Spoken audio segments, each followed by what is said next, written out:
أعوذ بالله من الشيطان الرجيم بسم الله الرحمن الرحيم الحمد لله رب العالمين الرحمن الرحيم مالك يوم الدين إياك نعبد وإياك نستعين اهدنا الصراط المستقيم صراط الذين أنعمت عليهم غير المغضوب عليهم ولا الضالين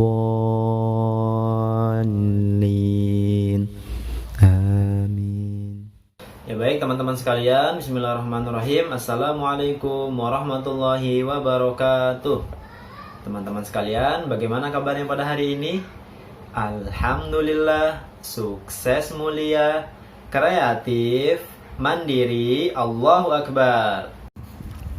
Ya baik teman-teman sekalian, untuk materi fikih kita pada hari ini kita akan membahas seputar dengan berkurban.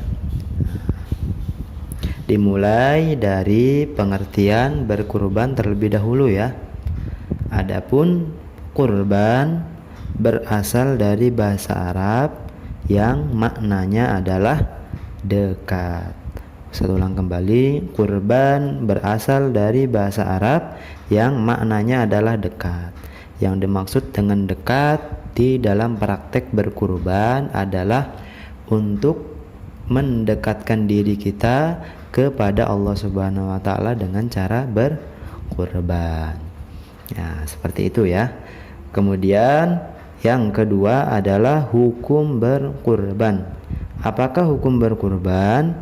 Hukum menyembelih kurban adalah sunnah muakkad bagi orang yang mampu melaksanakannya. Saya ulang kembali, hukum menyembelih kurban adalah sunnah muakkad bagi orang yang mampu melaksanakannya. Nah, adapun sunnah muakkad, yang dimaksud dengan muakkad di sini adalah sunnah yang sangat ditekankan ya. Jadi pahala sunnah muakkad dan pahala sunnah itu jelas berbeda ya. Karena sunnah muakkad termasuk daripada kurban ini adalah sunnah yang ditekankan, yang mana pahalanya akan lebih besar. Nah, baik, sekarang kita masuk ke pembahasan pelaksanaannya. Nah, waktu pelaksanaan kurban, waktu menyembelih kurban itu diperkirakan dimulai setelah terbitnya matahari sesudah sholat hari raya Idul Adha dan khutbahnya, yakni pada tanggal 10 Zulhijjah di hari raya kurban. Saya ulang kembali, waktu penyembelihan kurban itu diperkirakan dimulai setelah terbitnya matahari sesudah sholat hari raya Idul Adha dan khutbahnya pada tanggal 10 Zulhijjah di hari raya kurban, termasuk pada hari tasyrik juga ya, yaitu tanggal 11, 12 dan 13. Berarti totalnya 4 hari ya. Tanggal 10 Dzulhijjah yaitu tanggal di mana hari raya Idul Adha. Kemudian hari tasyrik ditambah 3 hari tasyrik, tanggal 11, 12 dan 13. Berarti 4 hari ya. 10, 11 dan 12 dan 13 Dzulhijjah. Nah, seperti itu ya. Nah, kemudian ketika seseorang menyembelih sebelum waktunya ataupun ketika waktunya sudah terlewat, semisal dia menyembelih di malam hari raya Idul Adha, sebelum masuk ke hari raya Idul Adha ataupun sebelum masuk ke waktu penyembelihannya, ataupun dia menyembelih setelah 3 hari tasyrik, berarti tanggal 14 ataupun tanggal 15 Zulhijjah, maka sembelihan tersebut tidak menjadi kurban dan penyembelihan tersebut akan menjadi sedekah biasa. Ya, seperti itu ya. Kemudian sekarang kita masuk pembahasan tata cara berkurban. Nah, tata cara berkurban adalah sekurang-kurangnya berkurban untuk seseorang adalah seekor kambing yang tidak cacat. Jadi ketika kita ingin berkurban, maka sekurang-kurangnya ataupun minimal hewan yang kita kurbankan adalah kambing. Jadi tidak boleh kadarnya di bawah kambing ya. Semisal menyembelih hewan ayam, nah itu tidak boleh ya, karena terlalu rendah. Jadi sekurang-kurangnya untuk berkurban adalah menggunakan kambing yang tidak cacat. Cacat dalam artian sempurna ya, tidak memiliki kerusakan fisiknya juga masih utuh dan lain-lain, yang jelas sehat dan tidak ada kecacatan. Adapun unta, kerbau, dan sapi juga dapat digunakan untuk 7 orang. Nah, semisal seekor kambing tadi untuk berkurbannya 1 orang ya. Ketika ada 7 orang yang ingin berkurban, maka 7 orang tersebut bisa berkurban menggunakan 1 unta, kerbau maupun sapi ya. Jadi tidak mesti harus masing-masing 7 orang berkurban dengan menggunakan 1 kambing, tidak ya.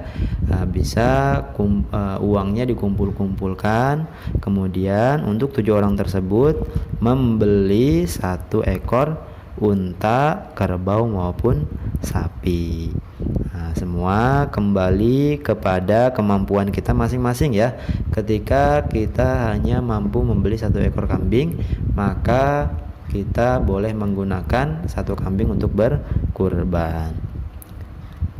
Nah, kalau mampu membeli 1 sapi, maka itu lebih utama. Semua kembali ke kemampuan masing-masing.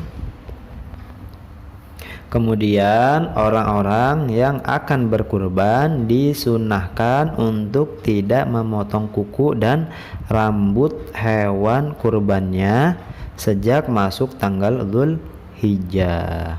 Nah, jadi Ustadz ulang kembali, mereka yang akan berkurban disunahkan untuk tidak memotong kuku dan rambut hewan kurbannya sejak masuk tanggal 10 Dzulhijjah. Nah, sebagaimana hadis yang dicantumkan di buku paketnya masing-masing ya. Nah, jadi salah satu manfaatnya adalah salah satu fadilah orang yang berkurban adalah ketika hewan kurbannya disembelih, maka seberapa banyak darah yang dikeluarkan dari hewan kurban tersebut ketika disembelih, maka darah-darah tersebut akan menjadi penghapus dari orang yang berkurban. Ketika orang yang berkurban sudah bersih dari dosa-dosanya dan masih tersisa jumlah darah yang dikeluarkan dari hewan kurban, maka setiap tetes darah tersebut akan menjadi pahala bagi orang yang berkurban. Itu salah satu manfaatnya. Kemudian salah satu pendapat ulama lagi, ketika seseorang berkurban, maka seluruh bulu atau rambut yang menempel di hewan yang dia kurbankan maka akan menjadi penghapus dosa maupun menjadi kebaikan, pahala kebaikan. Begitu juga kuku-kuku dari hewan kurban tersebut. Maka dari itu, untuk memaksimalkan pahala yang akan didapat oleh seseorang yang berkurban, maka orang yang berkurban tersebut disunahkan untuk tidak memotong kuku maupun rambut hewan yang akan dikurbankan. Ya, insyaallah paham ya.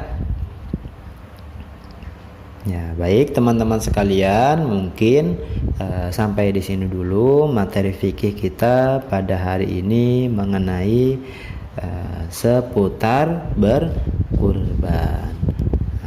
Insya Allah nanti kedepannya akan kita bahas bersama-sama mengenai hal-hal yang disunahkan dalam berkurban, kemudian rukun penyembelihan kurban dan lain-lain yang berhubungan dengan tata cara secara detail mengenai cara berkurban.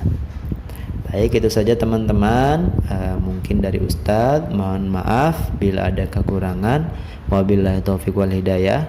Wassalamualaikum warahmatullahi wabarakatuh.